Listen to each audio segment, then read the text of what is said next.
여러분과 함께 나눌 은혜의 말씀 제목은요, 교회에게. 교회에게. 이 제목으로 함께 은혜를 나누고자 합니다. 이제 우리 계속 요한계시록 말씀을 함께 생각하는데, 이제 오늘부터 이제 2장 말씀 우리 보잖아요. 2장 3장은 이제 어떻게 보면 예수님의 편지라고도 할 수 있어요. 교회에게 하고 쓰는 편지죠. 그래서 오늘 이제 제목을 교회에게라고 이렇게 해보았습니다. 자, 우리 계속해서 이 요한계시록 말씀 보면서 그동안 1장은 요한계시록 전체의 서문 역할을 하기도 하고, 그다음에 또 그 이제 서문이 지나고 나면 본론이 이제 들어가는데, 그 본 내용 가운데에는 4개의 계시로 이루어져 있다, 이렇게 말씀을 드렸습니다. 내가 성령에 이끌려 보니 뭐 어떻게 하면서 이제 요한계시록에 보면 4번에 걸쳐서 이제 그러한 내용이 나옵니다. 그 중에 첫 번째가 이제 1장 9절부터 시작을 했죠. 1장에서는 성령에 이끌려서 요한이 무엇을 보았냐면 예수님의 모습을 보았습니다. 근데 그 예수님의 모습이 우리가 이렇게 쉽게 상상할 수 있는 그런 모습이 아니라 굉장히 좀 이 모습 그대로만 한번 그림을 그려보면 굉장히 이상하게 그려질 것 같아요. 그렇죠? 잘 상상도 안 되고. 근데 그런 이유는 뭐냐? 예수님의 지금 겉모습 외모를 그대로 이렇게 옮겨 적었다라고 하기보다는 이 예수님의 외모를 통해서 우리에게 예수님이 어떤 분이신가라고 하는 것을 알려주고 있기 때문에 그렇다, 이 말씀을 드렸습니다. 그런 이제 예수님의 그 겉모습에 어떤 게 있었어요? 예수님의 복장은 무엇이었죠? 긴 세마포, 땅에 끌리게 긴 세마포, 그리고 가슴에 순금띠를 띠고 계셨다, 이런 얘기를 드렸고, 머리털은 또 어땠어요? 눈처럼, 양털처럼 하얀 백발. 그 다음에 얼굴은 어때요? 해처럼 밝게 빛나는 얼굴. 그리고 눈은 마치 불꽃과 같은 그러한 눈이었고요. 그 다음에 입에서는 뭐가 나왔어요? 양날의 검이 팍 나오고 있는. 그 다음에 목소리는 또 어때요? 많은 물소리와 같았다. 거대한 폭포, 그 아시죠? 거기에 가면 젊어진다는 폭포 아세요? 나이야 가라, 이렇게 해갖고 젊어진다는 폭포. 거기에 가면 사람 소리도 잘 안 들릴 정도로 굉장히 진짜 많은 물소리. 한번 언젠가 경험해 보면 좋겠다, 이런 생각이 듭니다. 하여튼 그런 많은 물소리와 같은 큰 주님의 목소리. 그리고 손에는 무엇이 있었어요? 7별. 그리고 발은, 예수님의 발은 빛난 주석. 그렇게 묘사를 해 놓았습니다. 자, 이런 것들을 통해서 예수님이 어떤 분이신가라고 하는 것들을 우리가 그동안 같이 생각을 해 보았고요. 그 다음에 이제 2장에 와서는 예수님이 이 7교회들을 한 교회 한 교회 부르면서 그 교회에게 하시는 예수님의 말씀이 이제 2장과 3장에 걸쳐서 나오고 있습니다. 자, 먼저 이 7교회들은 어떤 교회들인가 하는 것을 우리가 한번 오늘 함께 생각을 해보려고 하는데요. 먼저 이 2장과 3장에 나오는 총 7개의 교회들은 어떤 교회들이냐면 실제로 존재하고 있는, 상상 속의 교회들이 아니라 실제로 존재하는 교회들이었다라고 이제 우리가 알려져 있습니다. 여기는 이제 뭐냐면 지도 그림이에요. 여기 파란 부분은 바다죠. 우리가 흑해라고 하는, 유럽과 이쪽은 이제 유럽이 되겠습니다. 요 왼쪽에 지도에 안 나오는 요 부분은 유럽이에요. 여기로 가면 그리스가 이제 보이잖아요. 여기 보면 잘 안 보이시지만 그리스라고 이렇게 써 있습니다. 그리고 여기는 이 노란 부분이 어디냐? 여기가 이제 지금의 터키예요. 근데 이 터키 가운데서도 서쪽에 요 별표가 있는 이 지역이, 이 별이 있는 여기가 7군데, 에베소, 서머나, 버가모, 그 다음에 두아디라, 그 다음에 사대, 그 다음에 빌라델비아, 그리고 뭐죠? 헷갈리네. 라우디게아죠. 그렇죠? 이렇게 7교회들이 여기에 나와 있습니다. 그리고 지역적으로 보면 이 터키 지역이고, 여기 밑으로 가면 여기는 지금의 이제 중동 지역이죠. 밑에 시리아가 있고 더 내려가면 이스라엘, 또 뭐 이쪽에 요르단이 있고 여기는 이라크, 이란 이렇게 있는 것들을 세계 지도에서 지금 이게 어디 쪽인가 이렇게 우리가 볼 수가 있습니다. 요거를 좀 더 이제 확대를 이제 해서 보면 이제 이렇게 되어 있어요. 여기가 7교회들 이렇게 저 옛날에는 이제 그 시험 볼 때 시험 보느라고 외웠어요. 이렇게 에서보두 사빌라 해가지고 이렇게 쭉 이제 이것들이 길입니다. 길 보면은 이 보니까 어때요? 큰 길이 이제 이어져 있는, 그러니까 이 지역을 소아시아 지역이라고 하는데, 사실 여기가 왜 소아시아냐 좀 의아한 생각도 아마 하셨을 거예요. 근데 이 아시아라고 하는 거는 뭐냐면 예전에 이 시대가 지금 로마 지배를 받던 시대죠. 여기도 이제 터키 지역도 로마의 영토 안에 들어와 있었습니다. 로마 그 거대한 영토를 이제 행정구역상으로 나누죠. 행정구역상으로 나눌 때에 이제 예루살렘, 이스라엘이 속한 곳은 수리아라고 하는 지역에 이제 속하고, 수리아, 그 수리아라는 이름이 지금 이제 시리아로 이렇게 나라 이름이 되었죠.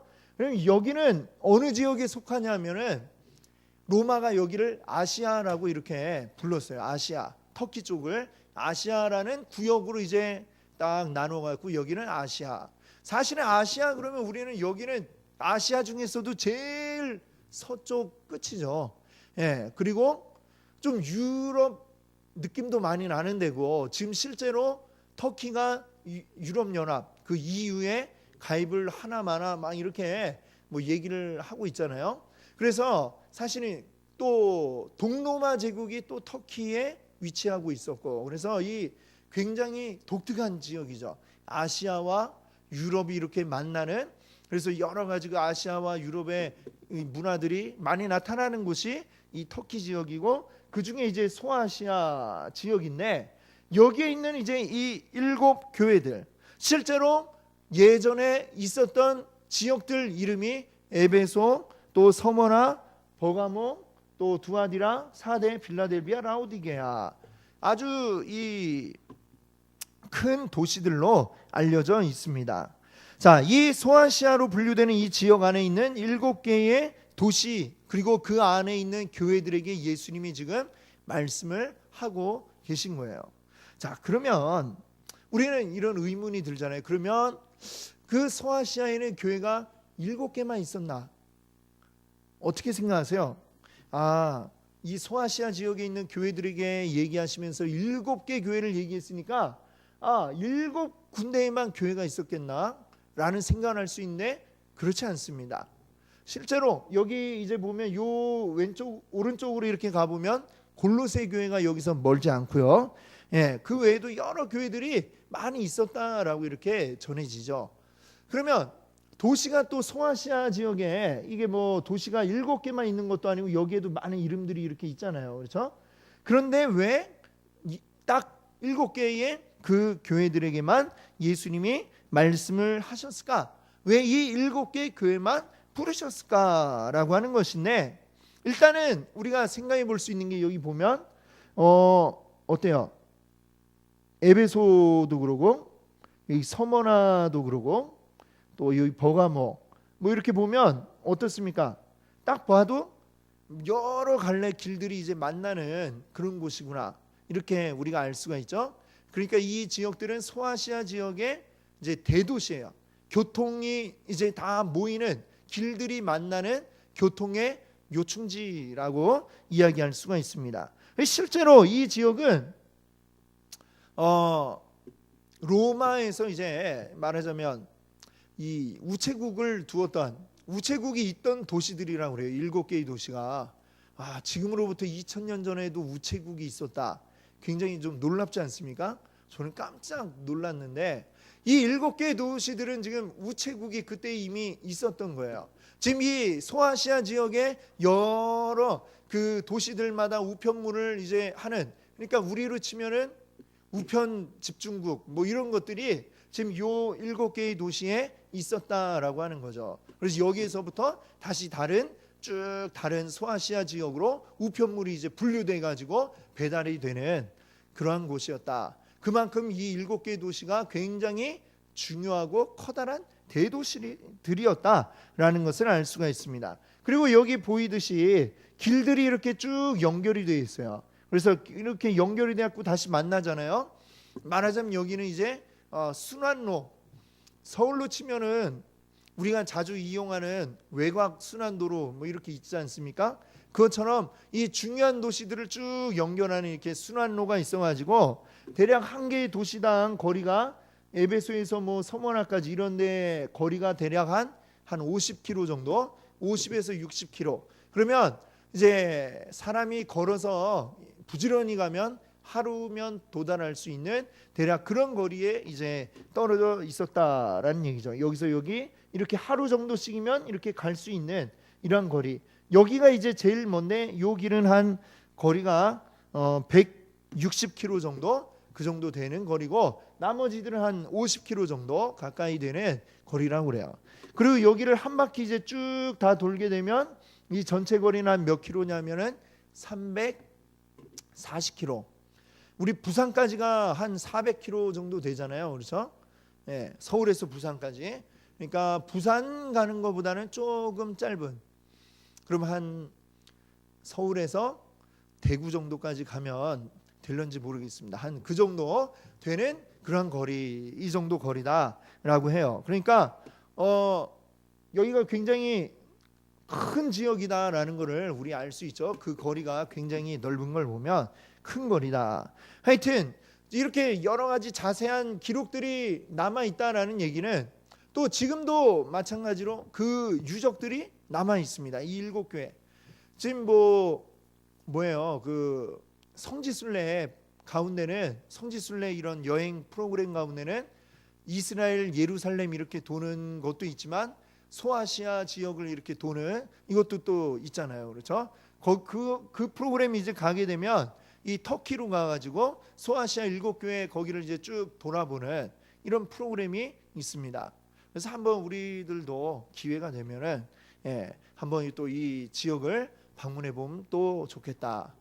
지금 요새는 조금 이제 터키도 좀 불안해지긴 했는데 그래도 터키는 안전했었는데 터키까지 불안해져가지고 좀 그렇긴 합니다만 살기 좋아지는 그때가 오면 언젠가 우리 안전해질 때가 오면 한번 또 갈 수 있는 기회가 되면 좋겠다 이렇게 생각을 해봅니다. 우리 교회에서 우리 같이 이제 요한계시록 다 끝나고 그때 거기가 여기였구나 하면은 실감 날 것 같아요. 그렇죠? 우리 소망을 품고 여행 안전한 국가가 될 수 있도록 터키가 같이 기도합시다.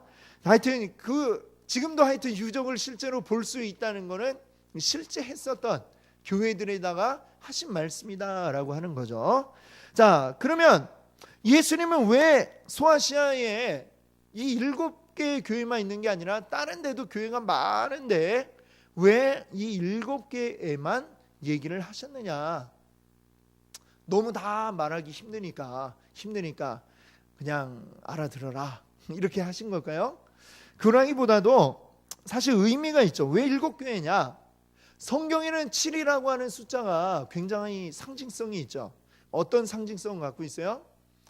완전한 수라고 그런 상징을 가지고 있습니다. 7하면 완전한 숫자예요. 일주일이 월화수목금토주일 7일 이렇게 7이라고 하는 숫자를 통해 완전하게 채워진다라는 그런 의미가 있죠. 이제 앞으로 요한계시록의 뒤에 가면 또 666이라는 이제 숫자 있는데 우리 뭐 많이 얘기하잖아요. 666 그죠? 근데 이제 미리 살짝 맛보기로 말씀드리자면 왜 666이냐? 666이 뭐 다른 어떤 의미가 있는 게 아니라 부족하다는 거죠. 부족하다. 7이 완전수라고 그랬잖아요. 7보다 부족한 6. 그래서 이 6이라고 하는 숫자는 부족한 숫자예요. 근데 부족한 거를 이만큼 뻥튀게 해놓은 게 666이죠. 그리고 666이라는 게 그게 뭘 나타내요? 나중에 적그리스도, 사탄 이런 거죠. 보면은 뒤에 가면 그 적그리스도가 이름도 적그리스도잖아요. 그리스도 비슷하게 흉내를 냅니다. 흉내를 내요. 흉내를 내는데 부족해요. 그래서 666이지 이 666이 무슨 바코드라느니 라고 하는 소리는 지금 이제 먼저 말씀드리지만 무슨 바코드가 무슨 666이에요. 그렇죠? 지금 바코드 없으면 우리가 마트에 가가지고 물건을 어떻게 사며 어떻게 하겠습니까? 그렇죠? 바코드 썼다고 해서 우리가 지금 우리 영혼이 사탄에게 넘어갔습니까? 그렇지 않죠. 이 성경에 나와 있는 상징을 너무 현실적으로 뭔가에 꼭 갖다가 맞추려고 하다 보니까 그런 이상한 해석이 나오는데, 말씀을 너무 무리하게 어떤 현실에 있는 것과 갖다 맞추는 것도 이게 좋은 것이 아닙니다. 그런 것들을 우리가 지양해야 돼요. 그런 것들은 좋지 않은 해석이다. 요즘에는 또 이제 뒤에 하여튼 그 얘기할 때 말씀드리지 무슨 베리칩이라고 그런 얘기를 또 하는 사람들이 있어요. 베리칩 뭐냐면 요즘에 개 같은 경우에 가축병원에 가면 강아지 이제 그 무슨 태그 같은 거를 이 몸에다가 주사를 놔가지고 탁 넣습니다. 그러면 이제 개가 잃어버렸다. 그 개가 누구네 집 개인가라는 거 그 태그를 주사한 곳에 탁 찍으면은 정보가 이제 딱 뜨게 돼 있죠. 마치 이제 그런 것들을 사람 몸에 이제 심는다라는 얘기를 이제 해요. 그 베리칩이라는 걸 얘기하는 사람들이 뭐라고 그러냐면 이미 미국에 이게 뭐 법으로 통과돼 가지고 오바마가 다 사인을 했고 이제 몇 년도부터 이게 실행이 된다. 근데 미국에 이미 지금 오바마가 지금 다 임기가 다 끝나갖고 선거를 새로 하는 이 시점이 되었어도 베리칩이 뭐 실행이 된다 이런 얘기가 없는데, 지금 그 얘기 때문에 한동안 엄청나게 난리가 돼가지고 미국에 살던 사람이 갑자기 딴 나라로 이제 이민을 또 간다 뭐 이런 얘기가 있고 그랬다고 그래요. 한국에선 또 그게 지금 비밀리에 지금 진행이 되고 있다 이러면서 사람들을 불안에 떨게 만들면서 그 결론은 뭐냐? 그러니까 지금 빨리 우리한테 와가지고 지금 이 비밀을 알아야 된다 이야기하면서 이상한 얘기로 사람들을 미혹하게 하는 사람들이 지금도 또 활동을 하고 있다라는 이야기를 들었습니다. 그런 것들을 우리가 성경을 제대로 알아야 되는데 이상하게 알면 그런 이상한 말을 하게 되는 거죠. 그래서 이런 것들을 우리가 제대로 알아야 됩니다. 7이라고 하는 것은 완전한 이제 숫자를 상징해요. 그러면 7교회에게 말씀하셨다라고 하는 것은 한 교회도 아니고 두 교회도 아니고 세 교회도 아니고 6교회도 아니고 딱 7교회라고 하는 얘기는 완전하게 지금 사실은 이제 모든 교회들에게 이게 하신 말씀이다라는 그런 의미를 나타내는 거죠. 얘기한 거는 딱 7개 교회에게 말씀하셨지만 7이라고 하는 숫자가 가진 어떤 상징성 때문에 이것은 곧 모든 교회들, 시간적으로나 장소로나 모든 그 교회들을 향해서 하신 말씀이다라고 이렇게 우리가 생각을 해야 하겠습니다. 그래서 이 7교회들에게 하신 말씀들을 우리가 쭉 읽어보면 이제 보면은 그 중에 우리가 닮은 부분도 있고 또 닮지 않은 부분도 있겠죠. 보면은 이렇게 하나씩 이제 우리가 닮았다라고 이야기할 수 있는 부분들이 있다라는 얘기죠. 예를 들면 이제 뭐 지금 박해 가운데 있는 북한에 있는 교회들, 북한이 교회를 얼마나 핍박을 하는지 우리가 이야기를 들어서 알지 않습니까? 그런 북한 교회들은 마치 이 7교회 가운데 라오디게아 교회와 닮았다, 서머나 교회와 닮았다 이렇게 이야기할 수가 있습니다. 서머나 교회, 박해 가운데 있었던 교회거든요. 그런 모습들이 지금 저 북한의 교회들과 닮았다. 또 한편으로 지금 바로 밑에 있는 우리 이 대한민국의 교회들은 상당히 좀 지금 부유한 가운데 있잖아요. 부유한 가운데 있어서 마치 이 한국 교회들은 어떤 교회와 비슷하냐라고 하면 좀 라오디게아 교회와 비슷한 면이 있다 이렇게 생각이 됩니다. 라오디게아 교회는 어떤 교회냐?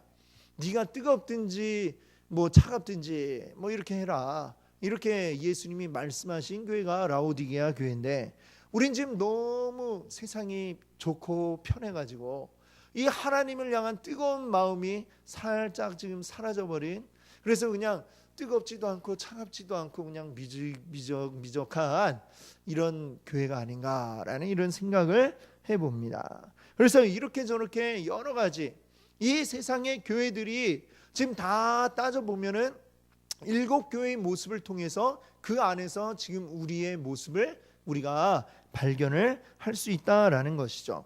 그러면 이 7교회 가운데 어떤 교회는 칭찬만 들은 교회도 또 있어요. 또 어떤 교회는 책망만 들은 교회도 있고, 그리고 대부분의 교회들은 또 칭찬 듣기도 하고 책망도 같이 듣고. 그럼 교회들 가운데 보면 역시 그런 교회들이 있겠죠. 정말 칭찬만 들어야 될 이런 교회도 있겠고, 칭찬은 하나도 없이 그냥 혼나기만 해야 될 이런 교회도 있겠고, 그런가 하면 또 대부분의 교회들은 잘하는 것도 있고 못하는 것도 있어서 칭찬도 듣고 혼나기도 하고, 또 이런 교회들도 아마 그런 교회들이 대부분 많겠죠. 지금 이 7교회 가운데 그 비중을 놓고 보면 아마 그렇게 될 것입니다. 그래서 이런 것들을 우리가 이 7교회의 모습을 보면서 사실은 이 7교회의 모습을 통해 오늘 우리 교회의 모습을 발견을 해야 되는 것이죠. 그리고 이 7교회들이 잘했던 장점들은 우리가 보고 배우고, 또 잘못한 단점 같은 것들은 우리가 보고서 우리는 이렇게 하지 말아야 되겠다, 우리가 그런 것을 이제 배워야 하겠죠. 장점과 단점을 다 보고서 우리에게 적용을 해야 하겠습니다. 자, 이제 이 2장과 3장에 걸쳐서 7교회에게 하셨던 이 말씀들을 보면 지금 어떤 일정한 형식이 이제 갖추어져 있는 것을 보게 됩니다. 처음에 에베소 교회에게 하신 말씀, 그 다음에 서머나 교회에 하신 말씀들을 보면 쭉 다 이 교회들에게 이제 일정한 형태의 형식을 갖추고 있어요. 어떤 형식이 있냐면 제일 먼저 나오는 건 뭐냐면 지금 이제 이 이야기를 들어야 될 수신자가 누구냐라는 얘기를 하고 있어요. 지금 이 오늘 그 본문에서 본다면 먼저 1절을 보면 뭐라고 되어 있습니까? 에베소 교회의 사자에게 편지하라. 자, 그러니까 이 편지를 받을 사람은 누구예요?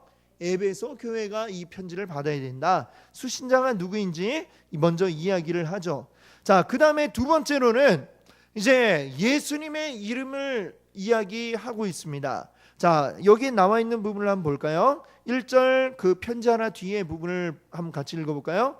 오른손에 있는 7뼈를 붙잡고 7 금초대 사이를 거니시는 이가 이르시되. 자, 이분이 누구예요? 예수님이죠. 근데 우리 이 많이 들어본 것 같죠? 7별, 7 금초대. 우리가 이미 1장에서 보았던 예수님의 모습 가운데 나와 있는 그것들을 가지고 예수님은 이런 분이다라고 이렇게 여기에 적어 놓았습니다. 에베소 교회에는 지금 7별과 7 금초대 이야기를 했는데요, 지금 서머나 교회 그 밑에 보시면 8절에 보시면 뭐라고 얘기했냐면 편지하라 뒤에 보니까 처음이며 마지막이요 죽었다가 살아나신 이가 이르시되. 자, 그렇죠. 1장 17절 18절에 보면 처음이요 마지막이다, 또 죽었다 살아났다라는 이야기를 하고 있는 것을 우리가 봅니다. 그러니까 그 1장 뒷부분에 보면 무엇을 이야기했어요? 예수님의 모습에 대해 사도 요한이 이렇게 설명한 부분이 있지 않습니까? 거기에 나와 있던 예수님의 모습들, 그것이 지금 이 말을 하고자 하는 교회의 상황과 관련된 부분을 이제 갖다가 이제 가지고 와서 이런 예수님이 지금 너희에게 말씀하신다라고 이렇게 이야기를 하고 있습니다. 그래서 이것은 이제 무엇을 의미하냐면 의미가 있어요. 각 교회들이 가지고 있는 그 문제들, 그리고 그 문제들에 대한 해결책이 어디에 있느냐? 결국은 예수님께 있다라는 얘기죠. 그 문제와 관련한 예수님의 어떤 모습을 딱 부각시킴으로써 이 문제를 어떻게 해결할 거냐? 예수님이 해결하실 것이고 예수님이 이것을 해결하는 분이고 해결의 열쇠를 가지고 계시다, 이런 것을 이제 강조해서 보여주고 있는 부분이다, 이렇게 이야기할 수가 있습니다. 자, 이렇게 예수님이 지금 이 말씀하신다라고 한 뒤에 그 다음에는 어떤 내용이 나오냐면요, 칭찬의 내용이 나오고 있습니다. 자, 에베소 교회에 하신 말씀을 보면 2절과 3절이 이제 칭찬이죠. 한번 같이 읽어볼까요? 내가 내 행위와 수고와 내 인내를 알고 또 악한 자들을 용서하지 아니한 것과 자칭 사도라 하되 아닌 자들을 시험하여 그의 거짓된 것을 내가 드러낸 것과 또 내가 참고 내 이름을 위하여 견디고 게으르지 아니한 것을 아노라. 아멘. 자, 이렇게 칭찬하고 있습니다. 너희들이 네가 했던 행위와 수고를 알고 또 여러 가지 칭찬한다 이렇게 말씀하죠. 근데 칭찬만 하시는 게 아니라 그 다음에 또 뭘 하시냐면 책망을 하세요. 책망. 이런 건 잘했는데, 자, 어떤 교회는 근데 칭찬 없이 바로 책망에 들어가는 교회도 있어요. 자, 어떤 교회인지는 앞으로 우리가 보게 될 텐데, 자, 에베소 교회는 책망한 부분이 어디 있냐면 4절에 나오죠. 자, 같이 한번 볼까요? 그러나 너를 책망할 것이 있나니 너희의 처음 사랑을 버렸느니라. 그래, 그렇습니다. 이게 지금 에베소 교회에게 하신 책망이죠. 자, 칭찬하고 책망하고 그 다음에는 뭘 하시느냐? 그 다음에 이제 권면의 말씀을 하세요. 자, 책망 막 정신없이 막 혼내고 얘 잘못했어 너 혼나야 돼 하고 책망하고 딱 끝나면 안 되겠죠. 책망을 했으면 너 이렇게 했으니까 한번 이렇게 해봐라. 이 문제를 해결할 방법을 알려줘야 되잖아요. 무조건 비판하고 욕만 하면 안 되고 어떻게 해야 될 것인가 대안을 만들어줘야 되지 않습니까? 이렇게 해야 된다. 그래, 예수님은 우리에게 책망만 하시는 게 아니고요, 그 책망 가운데 깨달았으면 어떻게 해야 될 것인가 구체적으로 이제 우리의 할 일까지 알려주고 계시다라고 하는 겁니다. 자, 에베소 교회에게 하신 그 권면의 말씀이 5절과 6절에 나오고 있어요. 자, 5절 6절을 한번 볼까요? 그러므로 어디서 떨어졌는지를 생각하고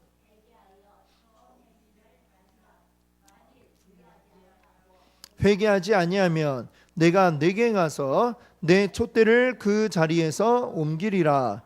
오직 내게 이것이 있으니 내가 니골라 당의 행위를 미워하는도다. 나도 이것을 미워하노라. 이게 이제 권면의 말씀입니다. 자, 권면의 말씀이 이제 딱 끝나면 이제 중요한 얘기 이제 다 하셨잖아요. 근데 그 뒤에 7절에 보시면은 뭐라고 했냐면 귀 있는 자는 성령이 교회들에게 하시는 말씀을 들을지어다. 각 교회에게 하시는 그 말씀마다 보면 뒤에 이 구절이 딱 들어가요. 귀 있는 자는 성령이 교회들에게 하시는 말씀을 들어라. 들어라. 이제 그 뒤에 뭐가 나오겠어요? 그 다음에는 이제 예수님이 하고자 하시는 말씀이 또 나오죠. 그 뒤에 나오는 이야기는 뭐냐면 바로 약속의 말씀이 나오고 있습니다. 여기 7절을 한번 보세요. 자, 귀 있는 자는 성령의 교회들이 하신 말씀 들을지어다. 그 뒤에 뭐라고 했어요?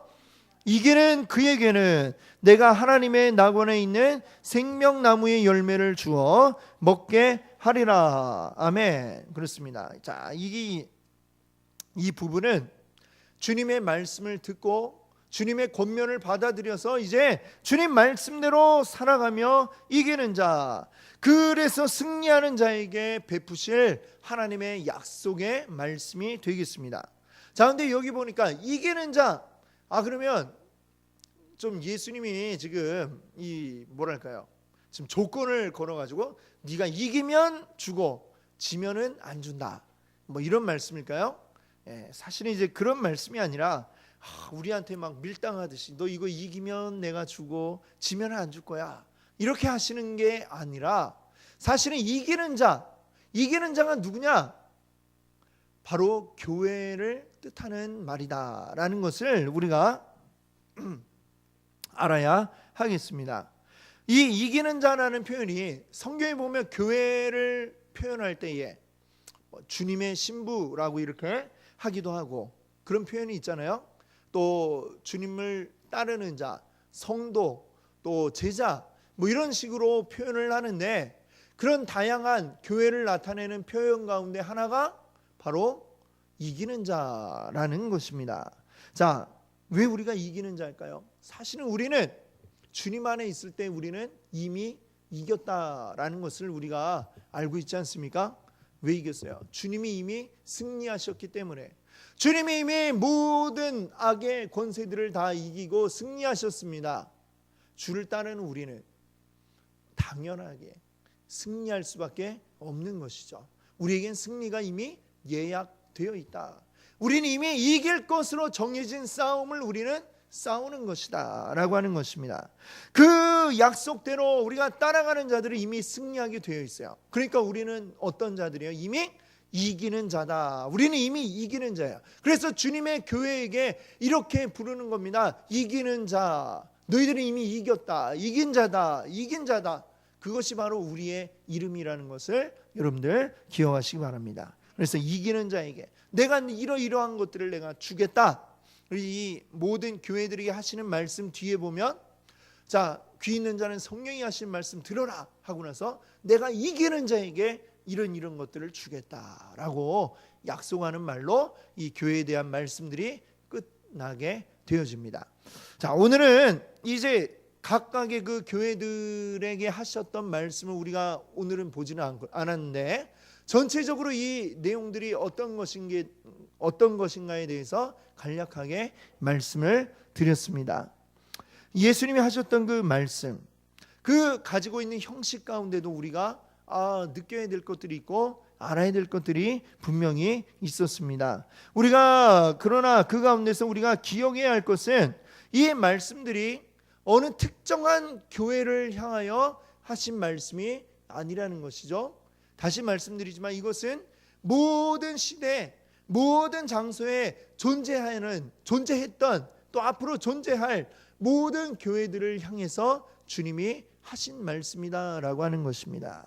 그래서 이 말씀들, 이 교회들에게 하신 이 말씀, 바로 오늘 우리에게 하시는 말씀으로 우리가 들을 수 있기를 바랍니다. 이 교회들의 말씀을 보면서 이 교회들이 가지고 있는 잘한 것도 있고 못한 것도 있습니다. 장점과 단점을 우리가 보면서 그 다음에 우리가 깨달을 것은 무엇입니까? 그 중에 우리가 결심해야 할 것은 뭐예요? 장점은 우리의 것이 되도록 받아들이고, 단점은 우리가 똑같이 그런 잘못을 저지르지 않도록 늘 경계해야 한다는 것이죠. 그것을 통해서 우리는 어떻게 되겠습니까? 온전하게 우리가 주님이 원하시는 아름다운 교회의 모습 되게, 우리가 지금은 우리가 완전하지 않지만 우리에게 칭찬 들을 것도 있고 책망받을 것도 있지만, 그러나 어쩌면 또 책망만 들을 수밖에 없는 상태에 있는지도 모르지만, 그러나 우리가 바라기는 무엇입니까? 주님께 칭찬받는 교회의 모습으로 계속 날마다 변화되어져 나가기를 소망합니다. 그것이 바로 우리 교회의 그러한 모습이 되기를 우리 소망하시며, 계속 이 말씀들을 통해 은혜 받으시는 여러분 되시기 바랍니다. 아멘. 함께 기도하겠습니다.